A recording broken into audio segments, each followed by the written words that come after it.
बच्चा जब करीब 1 साल का होता है तो वो चलने लगता है, और जैसे जैसे उसकी एज बढ़ती है जो उसके माइलस्टोन होते हैं वो पूरे करता रहता है। अगर नॉर्मल उसका डेवलपमेंट होता है तो इस तरह की उसकी कंडीशन रहती है कि वो चलने पहले खड़ा होगा, खड़ा होना सीखेगा, उसके बाद जो है वो आहिस्ता आहिस्ता चलना सीखेगा। पहले सपोर्ट लेके चलेगा, उसके बाद वो बिना सपोर्ट के चलेगा, और फिर अच्छी तरह से वो जब 1.5 साल का बच्चा हो जाता है तो वो चलने लगता है, भागने लगता है, दौड़ने लगता है। लेकिन अगर बच्चा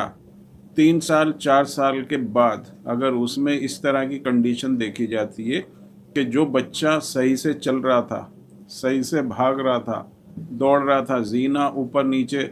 चढ़ रहा था, और जो उसकी डेली एक्टिविटीज़ हैं वो बिल्कुल ठीक नॉर्मल कंडीशन से कर रहा था, नॉर्मल तरह से कर रहा था, लेकिन अब उसको थोड़ा थोड़ा जो है प्रॉब्लम होने लगा है।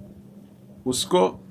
बैठ के उठने में प्रॉब्लम हो रहा है। जब बच्चा ज़मीन पे बैठ जाता है तो वो जो है उठ नहीं पा रहा है, या सपोर्ट लेना पड़ रही है उसको, या तो उसको घुटने पे हाथ लगा के उठना पड़ रहा, या ज़मीन पे हाथ लगा के उठना पड़ रहा। अगर वो जीना चढ़ रहा है तो उसमें उसको ज़्यादा ताकत लगाने की ज़रूरत पड़ रही है। कहीं ऊंचा नीचा है तो वहाँ पर चलते हुए वो गिर जा रहा है,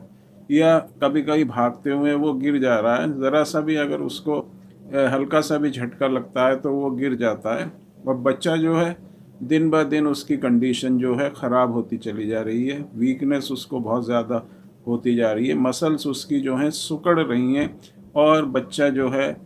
या तो पंजे पे चल रहा है, और उसकी जो काफ मसल्स हैं, जो पीछे पिंडली की जो मसल्स होती हैं वो हार्ड होने लगी हैं। तो इस तरह की अगर कंडीशन बच्चे में देखी जाती है तो ये सभी सिम्टम्स होते हैं muscular dystrophy, DMD, Duchenne muscular dystrophy. जो बच्चा 2-3 साल तक बिल्कुल नॉर्मल था, उसके अंदर किसी तरह की कोई भी प्रॉब्लम नहीं थी, कोई कमी नहीं थी, लेकिन उसके बाद अचानक से उसको वीकनेस होने लगी, मसल्स उसकी कमज़ोर होने लगी, और बच्चे को तरह तरह की प्रॉब्लम होने लगी। अब ये जो है मस्कुलर डिस्ट्रॉफी, जैसे कि हम सबको पता है ये एक जेनेटिक प्रॉब्लम है। ये जो जीन्स होते हैं उसके अंदर किसी भी तरह का अगर म्यूटेशन होता है, किसी भी तरह के अगर चेंजेस होते हैं तो ये प्रॉब्लम जो है होती है, और ये जनरेशन टू जनरेशन पास भी होती है। लेकिन कुछ कंडीशन में क्या होता है, अगर किसी फैमिली हिस्ट्री में किसी को मस्कुलर डिस्ट्रॉफी नहीं है तब भी इसके होने के चांस रहते हैं, क्योंकि म्यूटेशन जो है जीन में वो किसी दूसरी वजह से भी हो सकता है। अब ये तो है मस्कुलर डिस्ट्रॉफी के जो सिम्टम्स होते हैं बच्चों में, डीएमडी के जो सिम्टम्स होते हैं बच्चों में, उसको हम किस तरह से पहचानें। अब इसके बाद अगर इस तरह की प्रॉब्लम देखी जाती है तो उसके बाद होता है कि अगर बच्चे को डीएमडी, ड्यूशन मस्कुलर डिस्ट्रॉफी है, उसके सिम्टम्स दिखाई दे रहे हैं, तो किस तरह से हम बच्चे को ठीक कर सकते हैं, उसके अंदर इम्प्रूवमेंट कर सकते हैं, उसकी रिकवरी कर सकते हैं। अगर बच्चे को आप ऐसे ही छोड़ देंगे, किसी तरह की कोई मेडिसिन नहीं देंगे, या मल्टीविटामिन्स देंगे, या स्टेरॉयड देंगे, तो उसकी कंडीशन और ख़राब होती जाएगी, उसके अंदर कोई भी इम्प्रूवमेंट होने के चांस बिल्कुल भी आपको नहीं लगेंगे।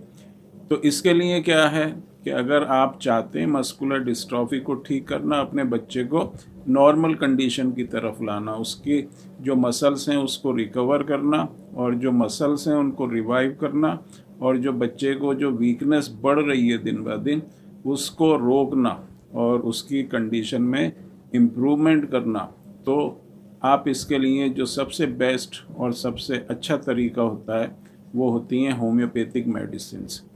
मसल्स को हेल्दी करने के लिए जो सबसे अच्छी चीज़ और मेडिसिन है, जो सबसे अच्छी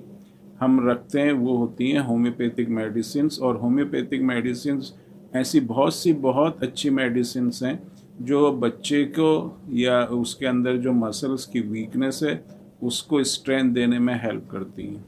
बच्चे के अंदर जो जो सिम्टम दिखाई देते हैं मस्कुलर डिस्ट्रॉफी के,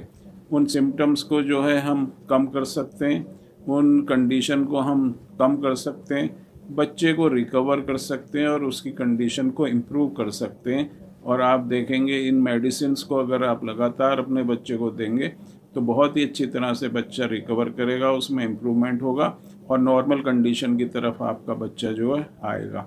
तो अगर आप इस तरह की कोई भी प्रॉब्लम फेस कर रहे हैं तो एक बार आप कांटेक्ट ज़रूर करें और अपने बच्चे को नॉर्मल कंडीशन में लाने की जो है कोशिश हमारे साथ मिलके आप करें।